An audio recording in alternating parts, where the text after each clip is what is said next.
विष को देखकर घबराना नहीं, हृदय जलना, विकार बढ़ना, कोई साथ ना देना, कदम कदम पे विपत्तियां, दुख, संकट आना, ऐसा हो सकता है। आपको बिल्कुल फिसलना नहीं, रुकना नहीं, लक्ष्य दृढ़ रखना, सब ठीक हो जाएगा। ये मार्ग की स्थितियां हैं। अब अमृत आने के पहले कई प्रलोभन आते हैं। समुद्र मंथन लीला से प्रभु ने मानो साधक की प्रारंभ अवस्था से लेकर सिद्धावस्था तक की बात वर्णन की। अब समस्त देवता और असुरों को बड़ी प्रसन्नता हुई जब भगवान शंकर ने विषपान कर लिया। समुद्र मंथन फिर प्रारंभ हुआ तो कामधेनु प्रकट हुई, जो समस्त कामनाओं को पूर्ण करने वाली है। कामधेनु गाय, दिव्य अग्निहोत्र की सामग्री उत्पन्न करने वाली, जो भी कामना करो तत्काल पूर्ण कर दे, वो ब्रह्मलोक में स्थापित हुई कामधेनु गाय।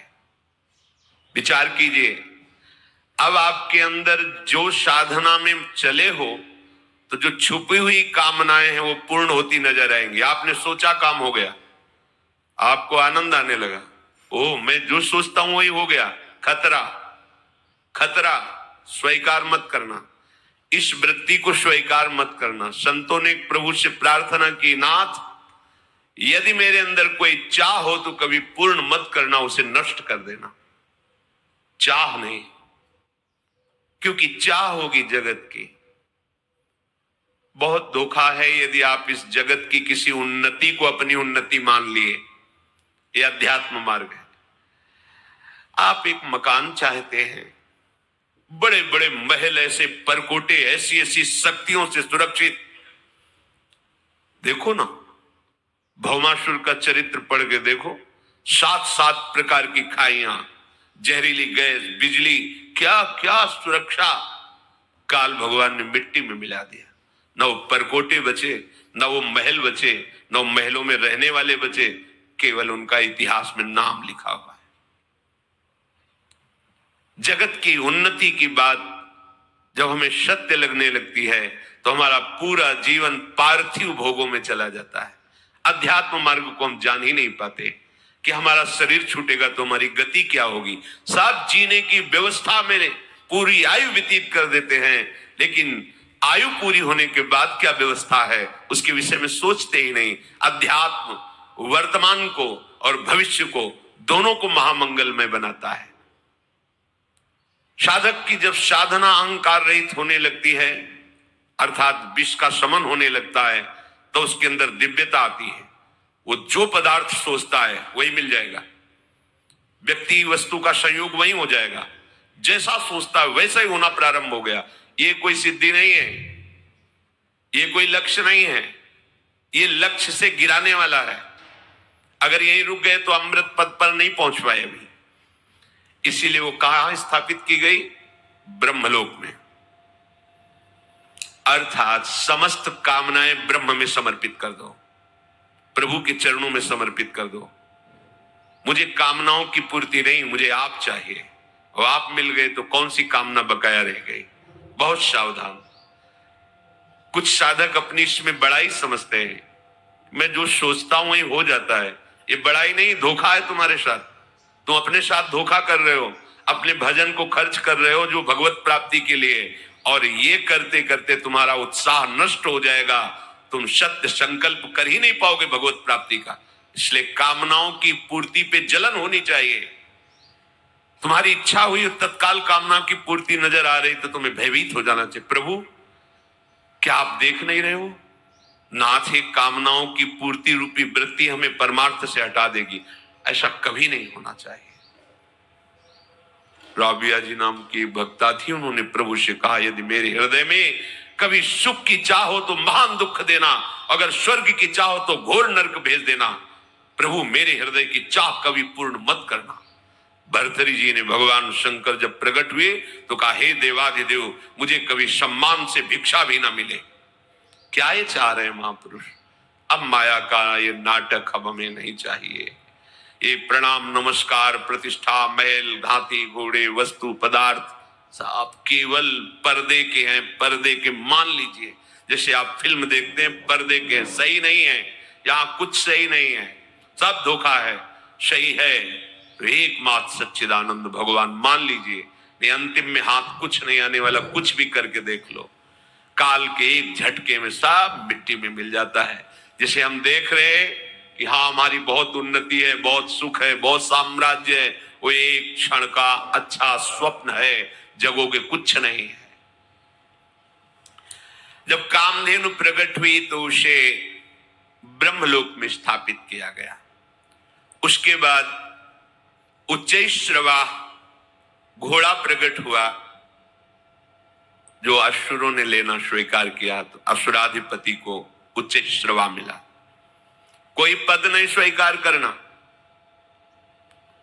ये तो प्रारंभ में ही गुरुजनों की कृपा थी। सदगुरुदेव भगवान ने कहा था जीवन में कभी कोई पद स्वीकार नहीं करना, कोई भी पद, तभी तुम परम पद की चाह से पुष्ट रहोगे। जब बच्चे ही थे तभी उन्होंने कहा देखो भाई, जिस मार्ग में तुम चले हो इसमें कोई पद स्वीकार मत करना, तुम्हें स्वीकार नहीं करना, पद मिलेगा नहीं ऐसा नहीं कहा, तुम्हें कोई पद स्वीकार नहीं करना, कोई पद नहीं, तभी तुम परम पद के अधिकारी बनोगे। कोई भी पद स्वीकार कर लिया स्वयं से तो परम पद के अधिकारी नहीं रहोगे। देखो चक्रवर्ती सम्राट पद पर अभिषिक्त है अम्बरीश जी, पर अपने ठाकुर जी के महल में पोछा स्वयं लगाते हैं, मार्जन स्वयं करते हैं, पात्रों का मार्जन स्वयं करते हैं, ठाकुर सेवा स्वयं करते हैं। अर्थात हृदय में सम्राट पद की स्वीकृति नहीं है, प्रभु के दासत्व पद की स्वीकृति। सावई मना कृष्ण पदारविंदयो,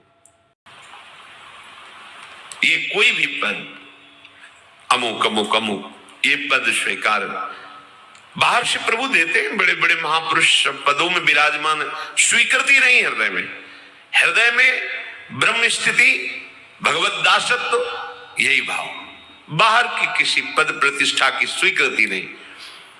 पूज्य मामा जी महाराज बक्सर वाले, उस समय संन्यास वेश में हम काशी में ही घाटों में रहते थे, तो युगल किशोर के गुरुदेव हैं, तो उन्होंने कहा आज बहुत बड़ी सभा है और वहां हमारे पूज्य मामा जी का अग्र पूजा सर्वश्रेष्ठ सम्मान दिया जाएगा। काशी विद्वानों की नगरी, संतों की नगरी है, बहुत से संत महात्मा सन्यासी जन विद्वान जन आए, बहुत भीड़ लगी थी।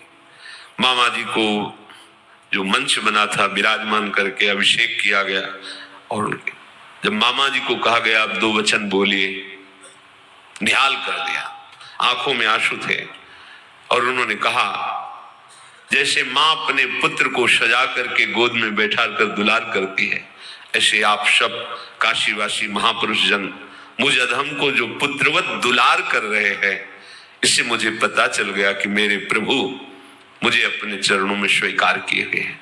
क्योंकि आप सब गुरुजन हैं, आप सब हमारे वात्सल्य समुद्र प्रभु के स्वरूप हैं, और मुझ अधम को स्वीकृति कहां है? कोई भी एक शब्द कहीं उस सम्मान की स्वीकृति का नहीं था। और जब उतरे तो साष्टांग दंडवत पूरी सभा को किया। आश्चर्य, ऐसे महामहिम स्वरूप में स्थित होती हुई कोई स्वीकृति नहीं उस सम्मान की। हमारे प्रभु श्री कृष्णचंद्र जी राजसूय यज्ञ में अग्र पूजा हुई, और जब प्रभु सेवा का विभाजन किए तो सबको सब सेवा देने के बाद आपने सेवा ली आए हुए समस्त राजाओं के चरण धोने की। आश्चर्य की बात, जिनके चरणों का ध्यान स्वयं भगवान शंकर ब्रह्मादि करते हैं। ध्येयम सदा परिभवग्नम अभीष्ट दोहम तीर्थास्पदम शिव विरंचि नुतम शरण्यम, वो भगवान सबके चरण धो रहे हैं। कहां स्वीकृति हुई अग्र पूजा की? भगवान ने अपने को अग्र पूजा का अधिकारी सबने माना, सबने किया, पर भगवान ने स्वीकृति कहां दी कि हम तो सबके चरण सेवक हैं। कौन है ये? भगवान है। क्या दिखा रहे? भगवान का दास कैसा होगा फिर जब स्वामी का स्वभाव ऐसा है तो दास का स्वभाव कैसे होगा? ऐसा कैसे हो सकता है कि वो किसी अहम जनित पद को स्वीकार करे? फिर चंद्रमा के समान श्वेत वर्ण का जो उच्च श्रवा मिला वह असुराधिपति ने स्वीकार किया, क्योंकि भगवान ने सिखा दिया था देवताओं को कि जब तक हमारा इशारा ना हो तब तक किसी भी वस्तु के लेने के लिए आग्रह मत कर देना। यहां भी ध्यान दीजिए, कोई भी रिद्धि सिद्धि प्रभाव सम्मान स्वीकार मत कर लेना। और भगवान का इशारा है तो उनके इशारे पे रहना तुम। बस महलों में रखे चाहे झोपड़ी में बास दे, कोई तुम्हारा बाल बांका नहीं कर सकता। तुम मत चाह कर लेना, भगवान का इशारा है। जय जय हो रही, भगवान का इशारा है। फुटपाथ में बैठे भिक्षा मांगकर उदर पोषण करके नाम जप कर रहा है, वो दोनों स्थिति में समान है, क्योंकि वो प्रभु में है, ना कि बाहरी परिस्थिति स्थिति में है। फिर समुद्र मंथन प्रारंभ हुआ। इरावत नाम का महामहिम श्रेष्ठ गजराज प्रकट हुआ। बड़े ही सुंदर उज्जवल 4 दांत बाहर निकले हुए, मानो जैसे कैलाश पर्वत ही प्रकट हो गया। कैलाश पर्वत बहुत श्वेत वर्ण, एकदम श्वेत वर्ण का विशाल काय गजराज इरावत हाथी। उसको देवराज को प्रदान किया गया, क्योंकि उच्च श्रवा असुराधिपति को तो देवाधिपति देवराज इंद्र को एरावत। फिर कौस्तुभ मणि निकली। कौस्तुभ मणि को देखते ही सबने स्वीकार किया कि ये अजित भगवान के हृदय पर विराजमान। कौस्तुभ मणि श्री भगवान ने धारण कर ली अपने हृदय में। इसके बाद कल्प वृक्ष प्रकट हुआ। कल्प वृक्ष जैसी इच्छा करोगे वैसी ही रचना तुमको प्राप्त हो जाएगी, जो चाहोगे, पर भगवान की प्राप्ति नहीं करा सकता। इसीलिए कहा वृंदावन की लता सम कोटि कल्प तरुणाई। देखो, ये जो कुछ भी है प्रभु के बिना सब शून्य है, इतनी बात मान लो। जो भी है, चाहे यहां से लेकर ब्रह्मलोक तक जो भी, अगर तुम्हारे जीवन में प्रभु नहीं तो सब जीरो है। कहीं भी जाओ भटकना ही भटकना है। खूब शास्त्रों का स्वाध्याय करके बचपन से देखा है। एकमात्र भगवान का भजन है तो सब ब्रजभाषा में चकाचक है। अगर भजन नहीं है तो कोई भी पदवी, कोई भी सिद्धि, कोई भी वस्तु पदार्थ सब माया का खेल है। पक्का समझ लो, विश्राम नहीं है। ये सब स्वर्ग में विराजमान, कल्प वृक्ष भी। इसलिए कह रहे हैं कि देखो कल्प वृक्ष भी स्वर्ग में विराजमान। ऐसी दिव्यता है, पर हृदय शीतल नहीं है। हृदय शीतल नहीं है। हृदय शीतल होता है स्वामिनी जी के चरणारविंद का जब यहाँ प्रादुर्भाव होता है, लालजू के चरणों का जब यहाँ प्रादुर्भाव होता है, तब जन्म जन्म की जो जलन है, ताप है, उसका शमन हो जाता है। एक किसी वस्तुओं से शमन होने वाला नहीं। इसके बाद अप्सराएं प्रकट हुई।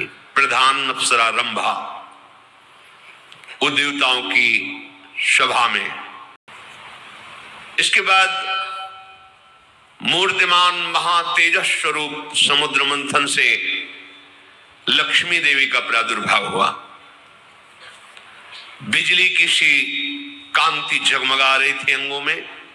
सौंदर्य, औदार्य, यौवन, रूप, रंग, कोई भी ऐसा नहीं था जो देख करके स्तब्ध ना रह गया हो। अब मंत्र मुग्ध, मानो सबको स्तब्ध कर दिया लक्ष्मी। देवता दैत्य सब देखते ही रह गए। इतना सुंदर रूप भगवती श्री लक्ष्मी जी का। सबको चाह हुई कि लक्ष्मी जी हमें प्राप्त हो जाएं। सबको। देवराज इंद्र ने तत्काल सुंदर बैठने का आसन बिछाया।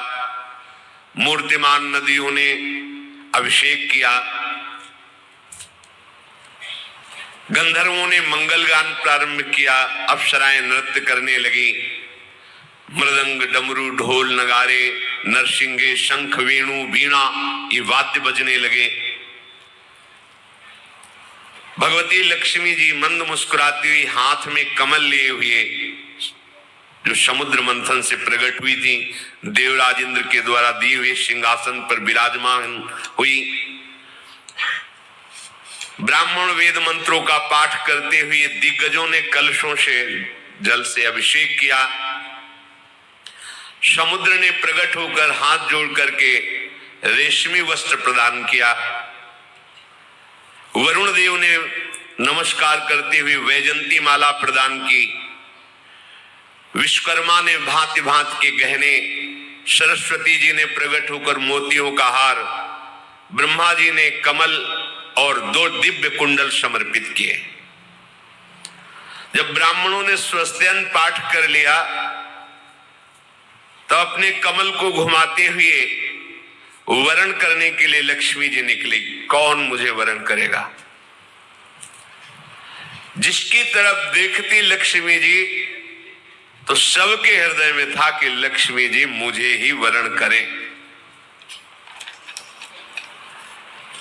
लक्ष्मी जी ने विचार किया, जो निर्दोष है उसे ही मैं वरण करूंगी। जिसको मैं वरण करना चाहती हूं वो नित्य हो, अविनाशी हो और मुझे चाहता न हो। ध्यान से सुनिए, लक्ष्मी चाहने वाले को लक्ष्मी नहीं मिलती, तभी सब परेशान है, क्योंकि लक्ष्मी की चाह है। और जो अचाह हो गया तो लक्ष्मी जी उसको पुत्र की तरह दुलार करते हैं। पर यहां लक्ष्मी पति बनने के लिए सब परेशान है। नहीं, मायापति हूं, अबे लक्ष्मीपति, करोड़पति, अरबपति, खरबपति, इससे चैन नहीं है। लक्ष्मीपति बनने, लक्ष्मीपति के दास बन जाओ और चाह खत्म करो तो मां है, जगदम्बा है, वही भरण पोषण करती सबका। गंधर्व, यक्ष, असुर, सिद्ध, चारण, देवता, पूरे त्रिभुवन में हाहाकार मच गया लक्ष्मी जी वरण करने के लिए। तो बड़े बड़े महात्मा जन भी दर्शन करने हेतु पधारे। लक्ष्मी जी ने दृष्टि डाली तपस्वियों पर। तपस्वी हैं पर इनको अपने तप का बल है और ये क्रोध पर विजय प्राप्त नहीं। तपस्वी एक क्षण में ही आंख में जल हो जाता है। अच्छा, तो देखो ना, और चरणामृत पी रहे हैं अम्बरीश जी, और तुमने निमंत्रण देकर के भोजन पा लिया, परायण कर लिया, तुम्हें डर नहीं लगा? लो ये लो, कृत्या प्रकट कर। एक क्षण में दंड देने की भावना, एक क्रोध पर विजय प्राप्त नहीं कर सके। ये ज्ञान तो है इनको, ज्ञानी जन, पर ये पूरे अनासक्त नहीं है। ये बड़े बड़े महत्वशाली हैं पर ये पूर्ण काम विजयी नहीं है। बहुत ऐश्वर्यशाली हैं पर इनको दूसरों का आश्रय लेना पड़ता है। धर्माचरण तो है पर प्रेम नहीं है। त्याग तो है पर ये मोक्ष पद में नहीं है। वीरता तो है पर काल के पंजे से बाहर नहीं है। और कुछ महात्माओं को देखा कि इनके अंदर न विषयाशक्ति न कोई चाह है, पर ये देख ही नहीं रहे हैं। ब्रह्मानंद में तृप्त है, तुमसे मतलब ही क्या है? कुछ अद्वैत समाधि में तल्लीन है, किन्हीं की आयु बहुत लंबी है पर शील और मंगल ठीक नहीं है। किन्हीं का शील मंगल ठीक है, आयु का ठिकाना नहीं है। किन्हीं के दोनों ठीक है पर भेष अमंगल है। सब जगह नहीं। एक बचे भगवान श्री हरि। तब कहा यहां सब कुछ है पर ये मेरी तरफ देख ही नहीं रहे, चाह ही नहीं रहे। पर ना चाहते हुए भी वर्ण मुझे इन्हीं का करना है। लक्ष्मी जी ने श्री भगवान श्री हरि के गले में वरमाला डाल दी। समस्त देवताओं ने जय घोष किया। भगवान जगत पिता है, लक्ष्मी जी जगत जननी है, जगत माता है। समस्त संपत्तियों की अधिष्ठात्र देवी श्री लक्ष्मी जी को पार्श्व में विराजमान तो किया ही, पर प्रधान स्थान वक्षा स्थल में दिया, जिसे श्री लांछन कहते हैं। श्री लक्ष्मी जी यहां विराजमान भगवान श्री हरि के।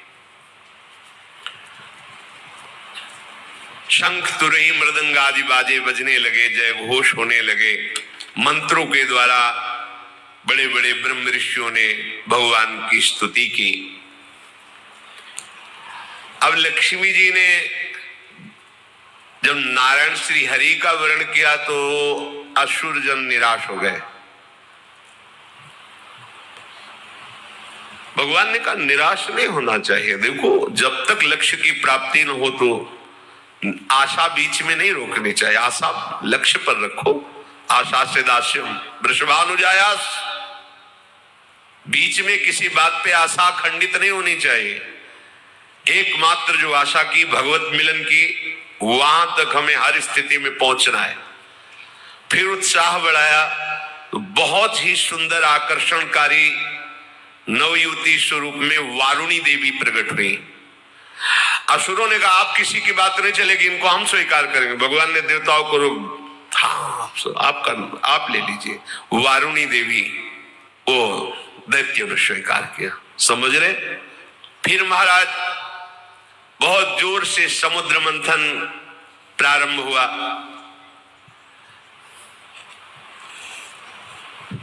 हलाहल विष, कामधेनु गाय, उच्च श्रवा घोड़ा, एरावत हाथी, कौस्तुभमणि, कल्पवृक्ष, रंभा प्रधान और अन्य अप्सराएं, देवी लक्ष्मी जी, वारुणी और पारिजात वृक्ष और चंद्रमा का भी प्रादुर्भाव समुद्र मंथन से हुआ। पांचजन शंख का भी प्रादुर्भाव समुद्र मंथन से हुआ।